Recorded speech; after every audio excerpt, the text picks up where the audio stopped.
Bernhard Strebel não conseguiu determinar para onde foram levados os homens de Ravensbrück, embora se presuma que, assim como no caso das mulheres, eles tenham morrido na câmara de gás de Bernburg.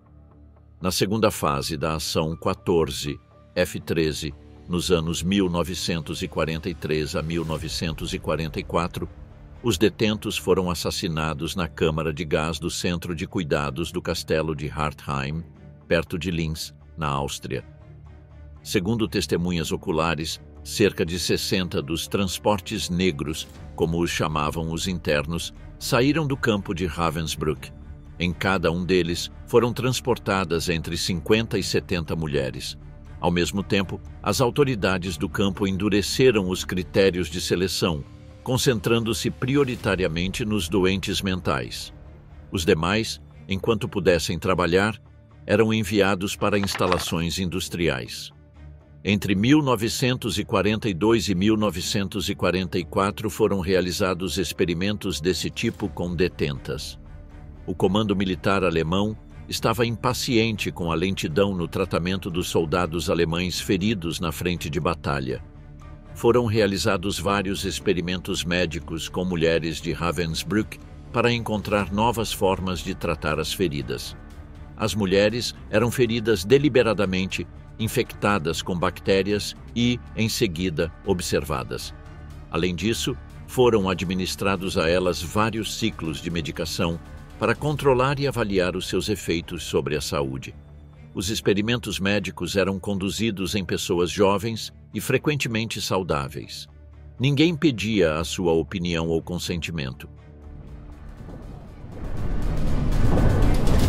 Bem-vindo ao Frontline War Memoirs. Elas não sabiam por que eram levadas para a sala de operações. Em geral, esses tratamentos consistiam em infectar as feridas e controlar a eficácia das sulfonamidas. Nas mulheres era praticada uma incisão na perna e, em seguida, eram injetados diversos germes, por exemplo, bactérias causadoras de gangrena gasosa e tétano, Staphylococcus aureus, o que provocava uma infecção. Além disso, diversos materiais eram aplicados às feridas, por exemplo, pedaços de vidro, madeira ou papel, simulando assim as condições que poderiam ocorrer na frente durante a guerra. Era aplicado gesso nas pernas infectadas. Para algumas mulheres, eram administradas sulfonamidas. Para outras, nenhum medicamento era fornecido. Outro tratamento consistia em quebrar ou cortar o osso e, em seguida, transplantá-lo de uma perna para a outra. Dessa forma, observava-se a regeneração óssea e, por fim, a excisão de seções dos músculos e nervos dos membros inferiores. Os interrogatórios e castigos impostos aos internos por supostas infrações eram tão severos em seus efeitos quanto os experimentos médicos. Um desses delitos consistia em tentar introduzir contrabandeadamente no campo qualquer quantidade de comida, por menor que fosse. Ajudar nas tentativas de fuga era punido de forma ainda mais severa, como ocorreu com Elżbieta Kwieciała, que foi detida no dia 19 de abril de 1943 e acusada de ajudar duas mulheres polacas a fugirem.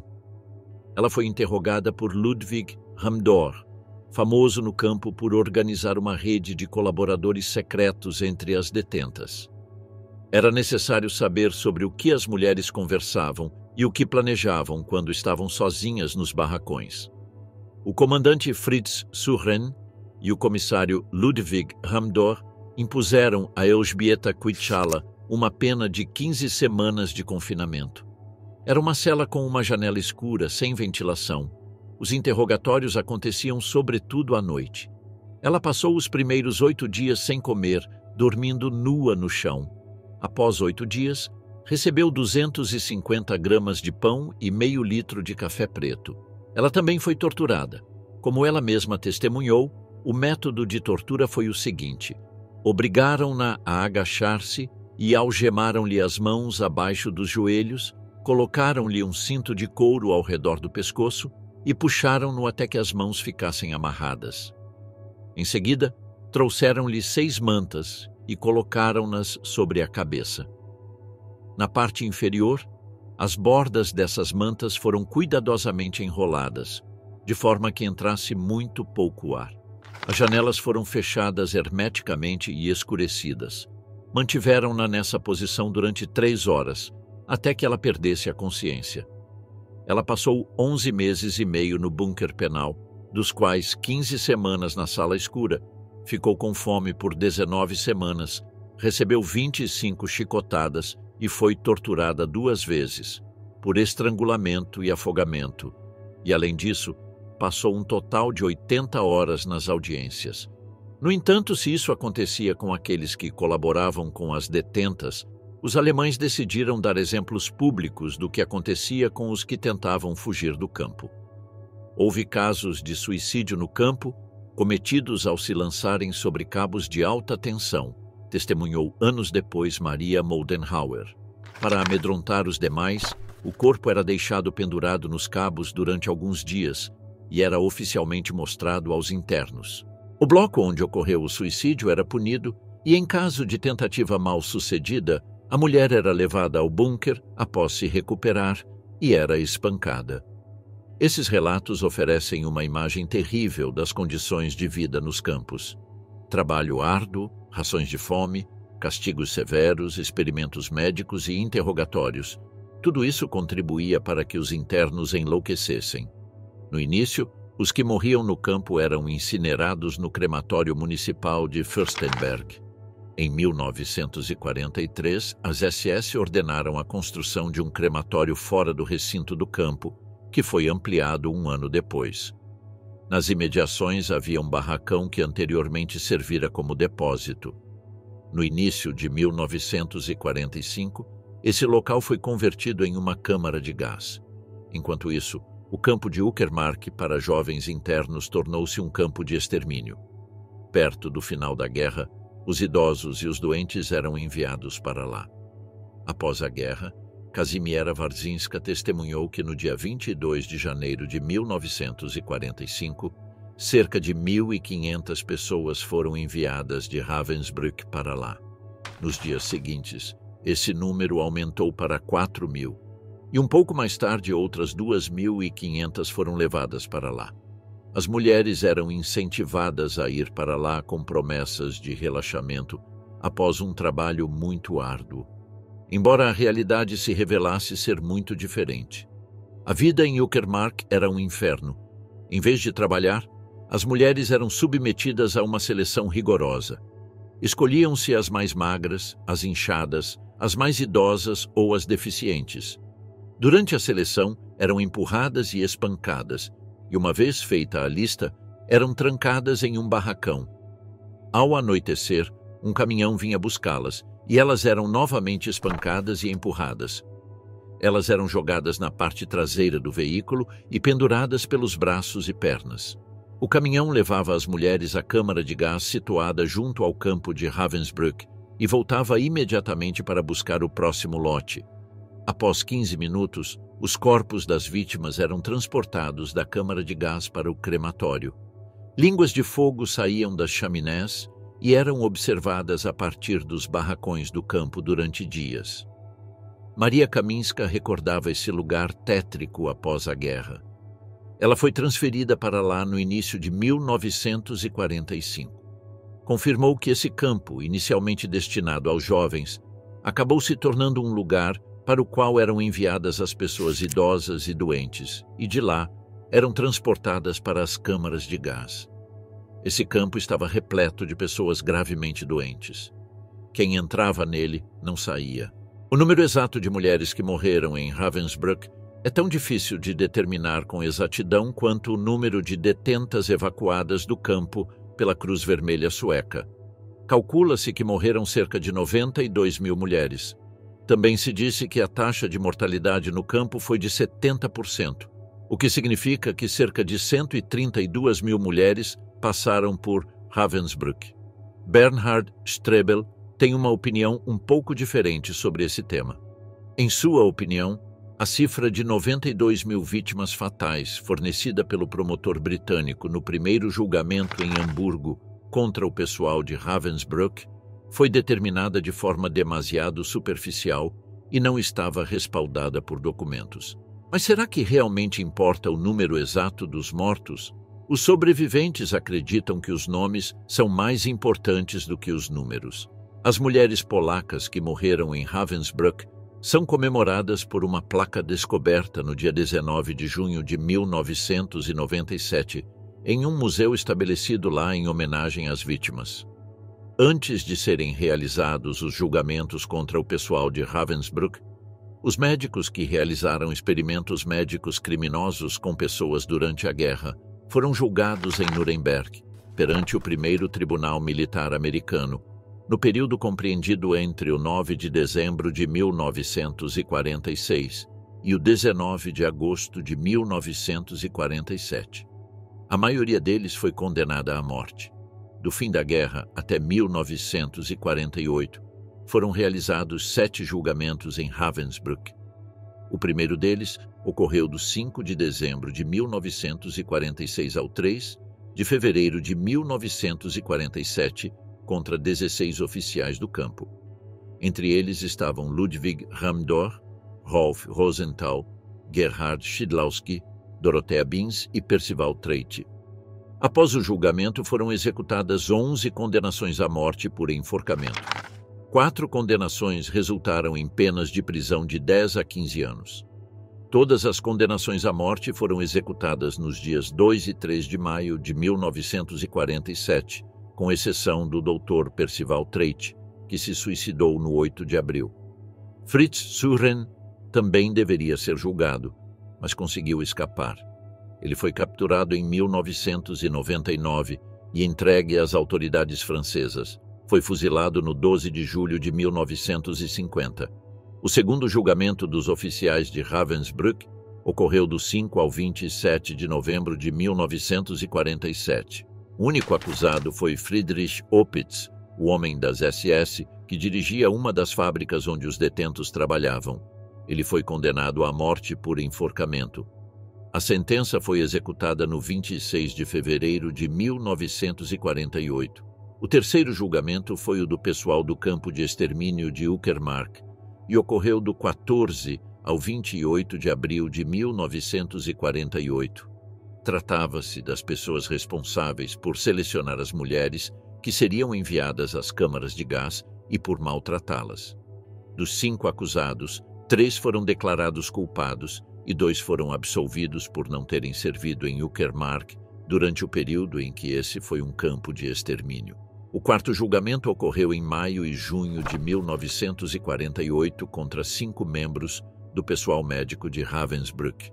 Um deles foi o Dr. Walter Sontag, condenado à morte por enforcamento. A sentença foi executada no 17 de novembro de 1948.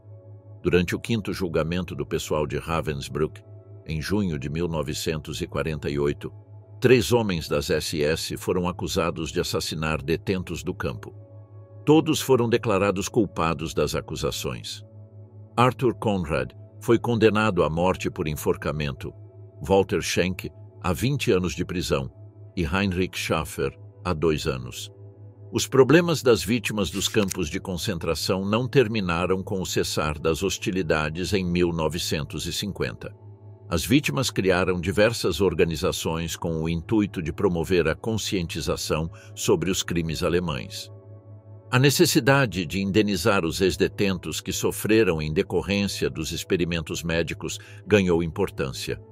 Em uma reunião governamental realizada no 26 de julho de 1951, as autoridades alemãs aprovaram uma resolução para prestar auxílio às vítimas dos experimentos desumanos realizados em Ravensbrück.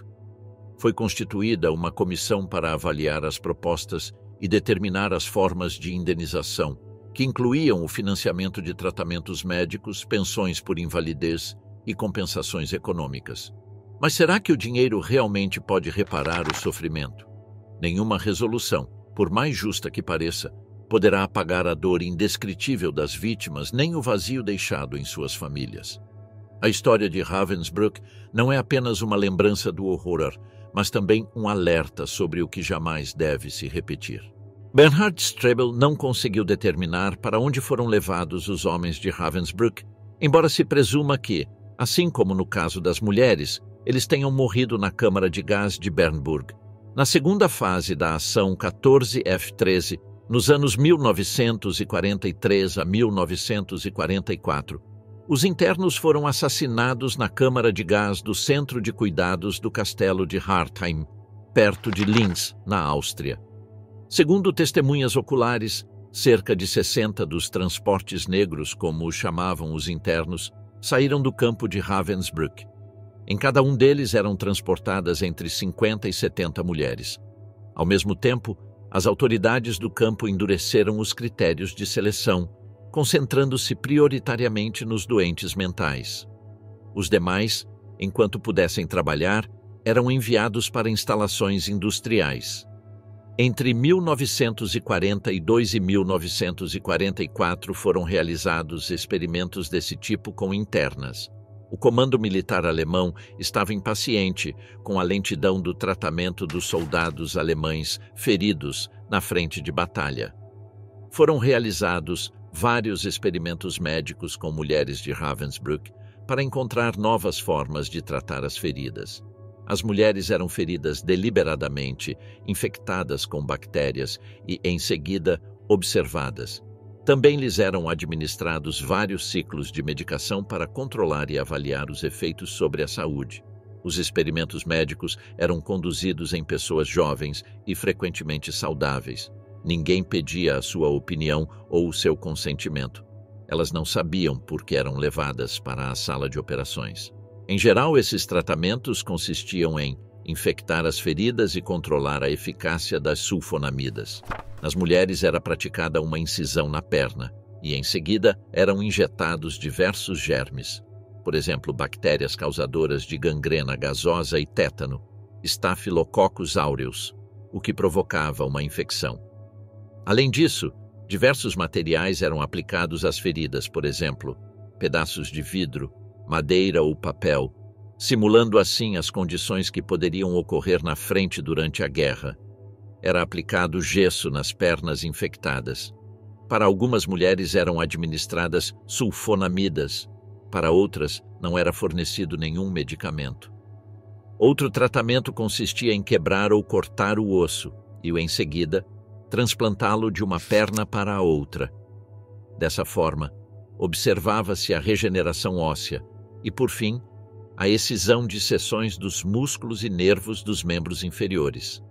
Os interrogatórios e castigos impostos aos internos por supostas infrações eram tão severos em seus efeitos quanto os experimentos médicos.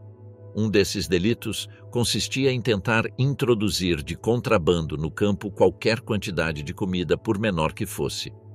Ajudar nas tentativas de fuga era punido de forma ainda mais severa, como aconteceu com Elżbieta Kwieciała, que foi detida no dia 19 de abril de 1943 e acusada de ajudar duas mulheres polacas a fugirem. Ela foi interrogada por Ludwig Hamdor, famoso no campo por organizar uma rede de colaboradores secretos entre as internas. Era necessário saber sobre o que as mulheres conversavam e o que planejavam quando estavam sozinhas nos barracões. O comandante Fritz Suchren e o comissário Ludwig Hamdor impuseram a Elżbieta Kwieciała uma pena de 15 semanas de confinamento. Era uma cela com uma janela escura, sem ventilação. Os interrogatórios aconteciam sobretudo à noite. Ela passou os primeiros 8 dias sem comer, dormindo nua no chão. Após 8 dias, recebeu 250 gramas de pão e meio litro de café preto. Ela também foi torturada.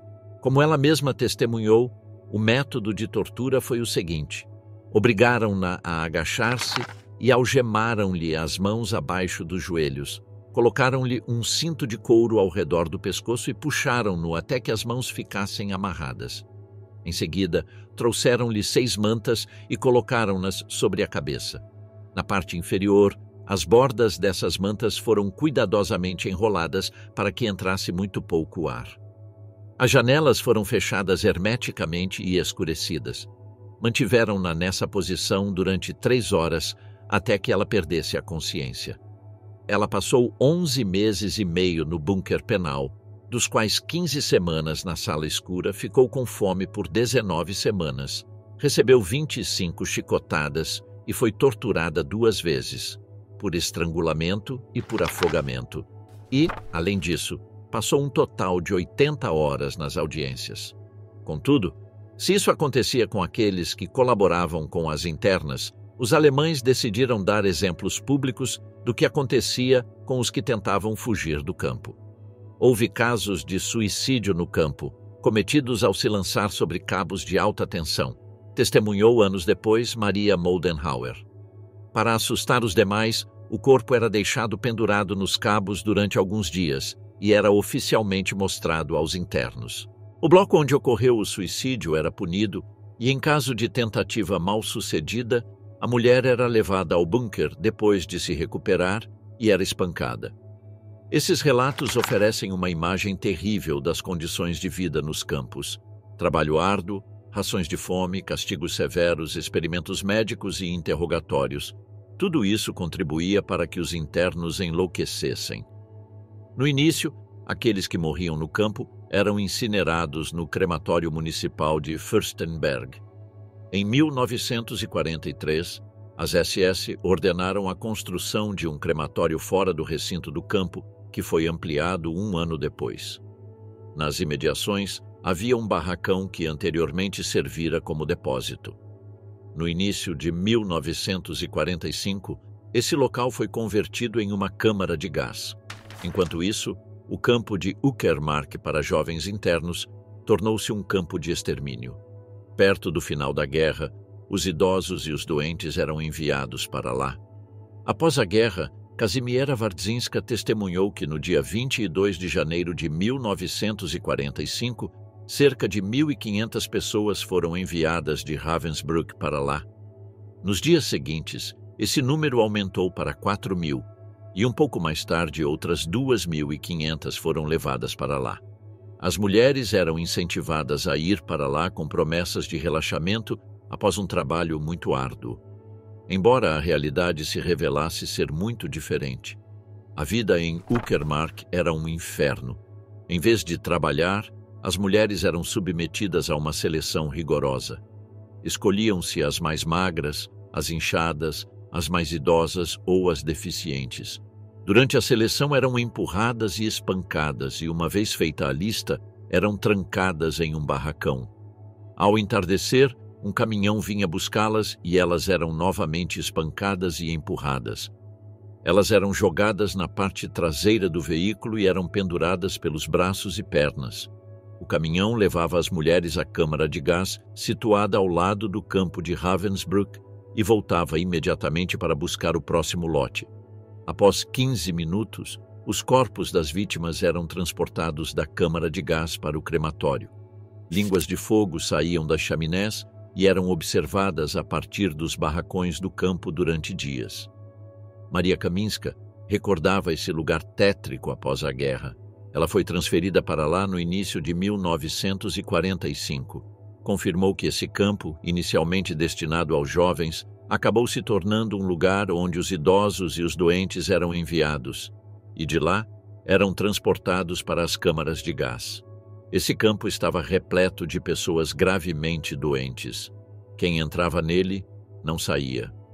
O número exato de mulheres que morreram em Ravensbrück é tão difícil de determinar com exatidão quanto o número de detentas evacuadas do campo pela Cruz Vermelha Sueca. Estima-se que morreram cerca de 92.000 mulheres. Também se disse que a taxa de mortalidade no campo foi de 70%, o que significa que cerca de 132.000 mulheres passaram por Ravensbrück. Bernhard Strebel tem uma opinião ligeiramente diferente sobre esse assunto. Em sua opinião, a cifra de 92.000 vítimas fatais fornecida pelo promotor britânico no primeiro julgamento em Hamburgo contra o pessoal de Ravensbrück foi determinada de forma demasiado superficial e não estava respaldada por documentos. Mas será que realmente importa o número exato dos mortos? Os sobreviventes acreditam que os nomes são mais importantes do que os números. As mulheres polacas que morreram em Ravensbrück são comemoradas por uma placa descoberta no dia 19 de junho de 1997 em um museu estabelecido lá em homenagem às vítimas. Antes de serem realizados os julgamentos do pessoal de Ravensbrück, os médicos que realizaram experimentos médicos criminosos com pessoas durante a guerra foram julgados em Nuremberg, perante o primeiro tribunal militar americano, no período compreendido entre o 9 de dezembro de 1946 e o 19 de agosto de 1947. A maioria deles foi condenada à morte. Desde o fim da guerra até 1948, foram realizados 7 julgamentos em Ravensbrück. O primeiro deles ocorreu do 5 de dezembro de 1946 ao 3 de fevereiro de 1947, contra 16 oficiais do campo.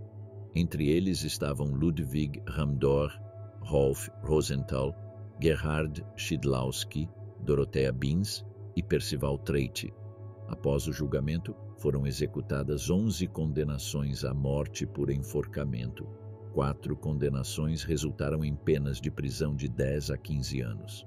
Todas as condenações à morte foram executadas nos dias 2 e 3 de maio de 1947, com exceção do Dr. Percival Treite, que se suicidou no 8 de abril. Fritz Zuren também deveria ser julgado, mas conseguiu escapar.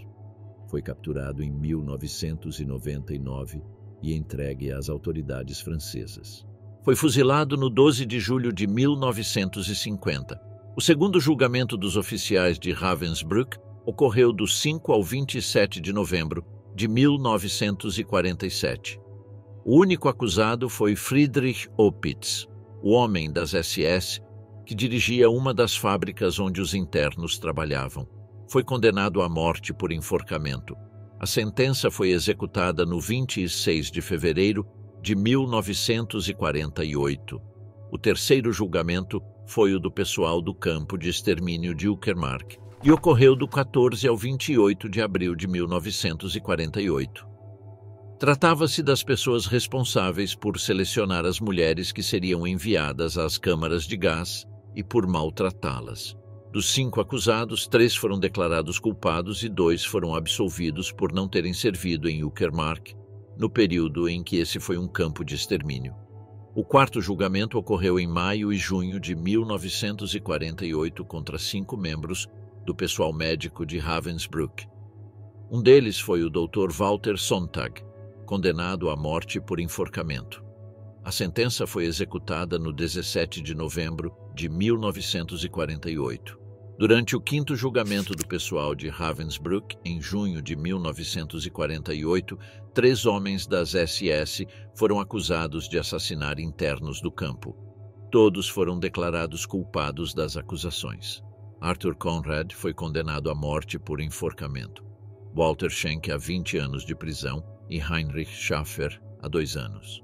Os problemas das vítimas dos campos de concentração não terminaram com o cessar das hostilidades em 1950. As vítimas criaram diversas organizações que pretendiam promover a conscientização sobre os crimes alemães. A necessidade de indenizar os ex-internos que haviam sofrido como consequência dos experimentos médicos ganhou importância. Em uma reunião governamental realizada no 26 de julho de 1951, as autoridades alemãs aprovaram uma resolução para prestar auxílio às vítimas dos experimentos desumanos realizados em Ravensbrück.